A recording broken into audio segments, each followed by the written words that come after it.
Hey guys, this is Shelbe with Sisterlocks and welcome back to Two Sisters Locked.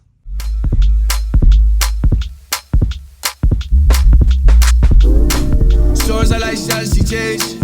Down the lights, spread the dimes. Time to spread this, your dreams dance at all. Godly thrones that be dancing, so lots. Got a ransom, don't come at all. Woo! Another video. Yes, consistency. That's my word for 2024, consistency, even with Two Sisters Locked. So today, as you can see from the title below, we'll be talking about what I wish I knew before I got Sisterlocks. But before we get into that, go ahead and like the video, comment, and subscribe. I know you've probably been here before, and if you're new, I promise you'll like it. So go ahead and like, comment, and subscribe below, and we can jump right into the video. Okay, so the first thing I wish I knew before getting Sisterlocks is that it's expensive. Now, I knew it was expensive, don't get me wrong, I did my research, but I think I didn't realize that first of all, the cost goes up with inflation, and second of all, depending on where you live, the price can be higher. So when I first got Sisterlocks, I was living in Atlanta. There's a lot of locticians in Atlanta, so I think that drives the price down a little bit. So I think when I first got Sisterlocks, the second person I went to, because the first person I went to tried to rob me. So that was the difference. I paid a lot for retightening.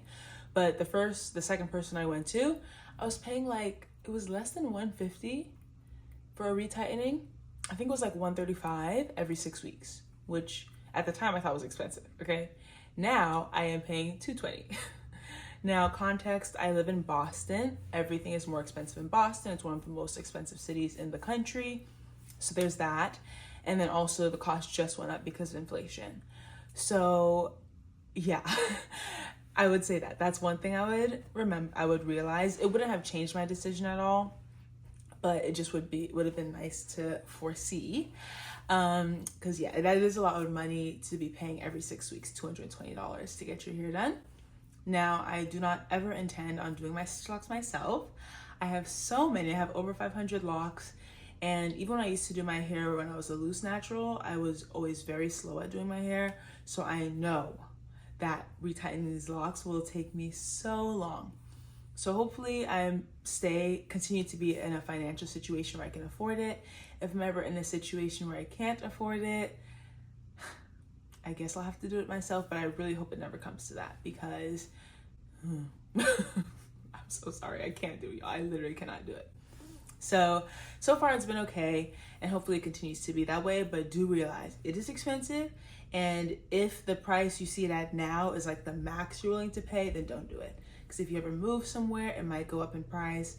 Inflation's gonna happen, it's going to go up in price. So just consider that. The price will raise. And also, I think it's also because it's getting more popular.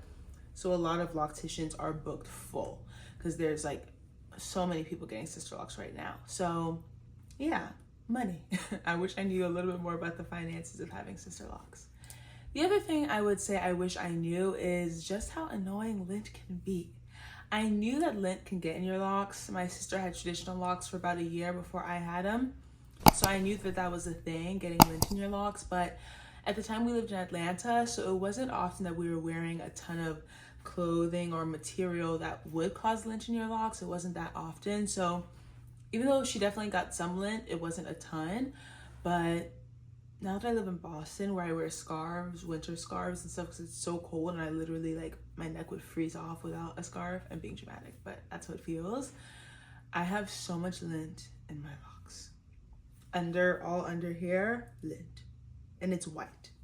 Honestly, I just thought this, I think I need to get a black scarf. I feel like that would help. I have a black, tan, and white scarf, and gray, so it's very light colored lint so it can see. But I think what I'm gonna do is maybe dye the bottom of my hair to turn the lint black, and then because my hair is pretty much black anyway, so I don't think it would be a huge color change. I'll just dye under here and the ends, and then next season maybe I'll get a black scarf instead when the lint gets in my hair, it will just be the same color. Big brain energy, I just thought of that. So I think I'm gonna do that because the lint is ridiculous and it's actually very annoying.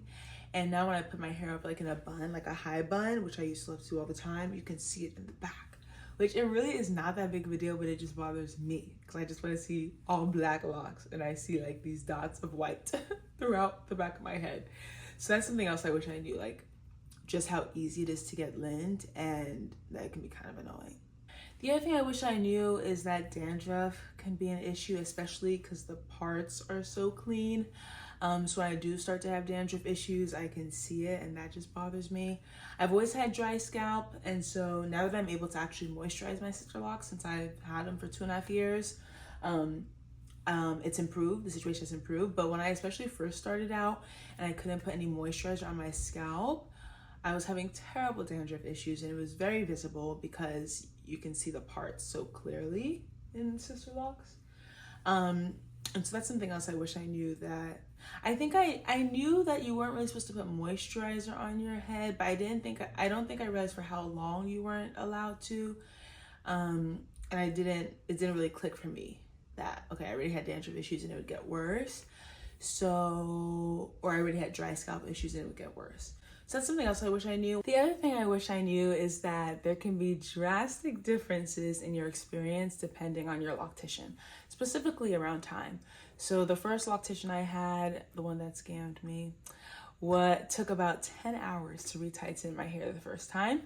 That's when I decided I needed to move on because that was not going to work for me, and she was charging me by the hour. So I paid like $300 for one retightening in Atlanta. Then I went on to the new person who ended up fixing my locks, and she was great, and she took only about 3 hours by the time I moved. So that, or maybe it was 3 to 4 hours. And so that was great because that was such a great, like not a long time commitment, and I would go every 6 weeks. So that was perfect. Then when I moved to Boston, I went to someone new, and she took about 6 hours each time, which was a lot because at the time I was a first year PhD student. So I had a lot of really hard classes. My schedule was already jam-packed, and then to be able to have to commute using the train about 30 minutes, stay there in the chair for 6 hours, then commute back every 6 weeks was just a lot for me. And so that wasn't great, but she did a really good job. And then the person I'm with now, she takes about 4 hours. So, and she's like so convenient because she lives right up the street, like a 10-minute drive from me. So that's been great. So I didn't realize how vastly different people would be. I thought it would be all about the average time would be about the same, but it can really be a huge time commitment depending on the loctician you find. If they take a little bit longer, or they're a little bit slower. So that is something to consider. Of course, as I already talked about, the money is one thing, but also the time can differ vastly. So that's something that I wish I knew. The last thing I wish I knew is how much I would love my locks. So before I got locks, I was debating for a long time if I even wanted to get locks, if I wanted to stay loose natural. And then when I decided I definitely wanted Sisterlocks, I was like, okay, but I'll get them when I'm like 40, when I'm like a mom, and I don't want to have to do my hair all the time. And then I was like, okay, maybe I'll get it after I finish grad school. And then I was like, okay, I'll just get it now, when I was in undergrad. And I was always still on the fence. I was like, should I do it? And then after I got them, I had some buyer's remorse because it was so expensive. And then after I went through the whole issue of the person kind of scamming me and my locks not being done right and having to pay an extra $1,000 to get them fixed, I was again like, oh, was it worth it? Was it worth it? But now, like that, it's come to a really great point. I'm like, yes, it was worth it. I love my hair.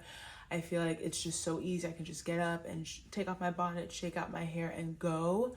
I feel like it's really increased my self-confidence so much because back when I was a loose natural, my hair was so thick that it was hard to do anything with it. So I would just keep it in braids all the time, like braids I did with my own hair. And looking back, that style was not that cute. Like I really only loved my hair when it was in a braid out, which would only last a few days. And so or when I got like braids with extension, but I kind of wanted to be natural and like just use my own hair. So this is like the first time probably ever that I've loved my hair in its natural state for this consistent amount of time. I literally wake up every morning and I love how I look. I like how the hair suits me.